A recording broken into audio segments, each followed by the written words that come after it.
Good morning. Thanks for joining us. Last week, we spoke with Senator Ed Markey. This week, it's his challenger in the Democratic primary on September 1st, Congressman Joe Kennedy. Congressman, welcome. Thank you, really, and a pleasure. This is a nice to be outside, isn't it? In a socially distant There you go, setting. socially distanced, exactly right. So, you voted this past week for the $484 billion stimulus package. That's the fourth rescue bill in the last 2 months, close to $3 trillion in funding so far.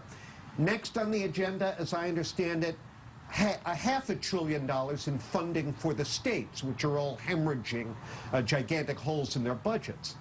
Now, Senate Majority Leader Mitch McConnell said last week he'd be, quote, in favor of allowing states to use the bankruptcy route because he doesn't favor further government borrowing. He went on to say there's not going to be any desire on the Republican side to bail out state pensions by borrowing money from future generations. And they put out a press release entitled Stopping Blue State Bailouts. What's going on? It's outrageous and offensive and shameful for any public servant at this point, in the midst of a pandemic and economic collapse precipitated by government. Right? Our government stepped in and said, hey, people you got to stay home, you can't go to work, you can't go out to eat, you can't do these things, which created the economic collapse. For the Senate Majority Leader to then play politics, say, we will bail out, use taxpayer funds to bail out people of one party affiliation and not others. These are pensions. These are pensions that people have worked hard for. These are programs that are so instrumental to just maintaining some semblance of quality of life for so many states. The idea that you somehow play politics with this is outrageous and unfortunately not surprising. I hope that the public will take heed of those comments and let Mr. McConnell know exactly what needs to happen in this next rescue package. Well, look, what McConnell said fits into broader Republican arguments that we've been hearing for years, that some states, especially blue states, are mismanaged, have given away far too generous contracts to public employees. You mentioned pensions.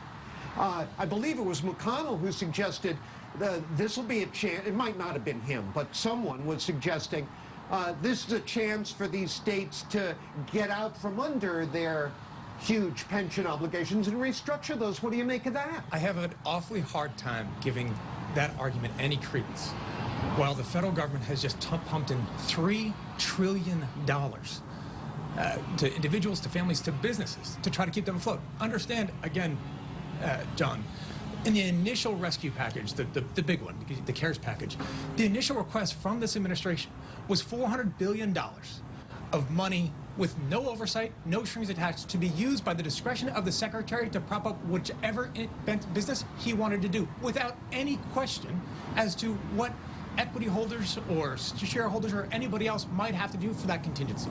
So the idea that when we come to our colleagues and say states that are hemorrhaging money, these are programs, teachers' contracts, these are things like trash services, it helps for basic municipal governments and basic functioning, to say we need a similar amount of money to prop up every single state.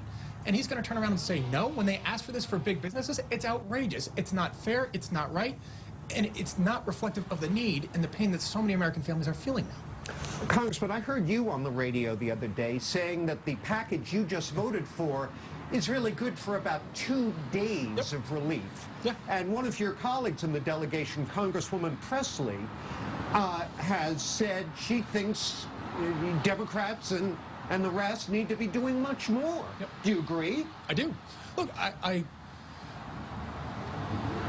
think yesterday was an important step forward. $484 billion, more or less, in support. Small businesses, healthcare sector, testing, all of those things are good. But when you actually talk to the experts about how much money is going to be needed to support our small businesses, the figure you get is around $1 trillion. Trillion, with a T. We've done, combined for that first package and second package, about $600 billion, roughly. We know, based on the estimates, that the funding, as you just said, that we just passed would last a couple of days. Maybe it's 2, maybe it's 3, but it ain't much longer than that. Why we would come back down to Washington, get everybody there to pass something that we know is going to last not even a week is frustrating, it's short-sighted, and it means that people are still going to be in dire straits to try to provide the relief that they need. And I've got to take a break here, but my understanding is that there will be no further action on further bills until into May.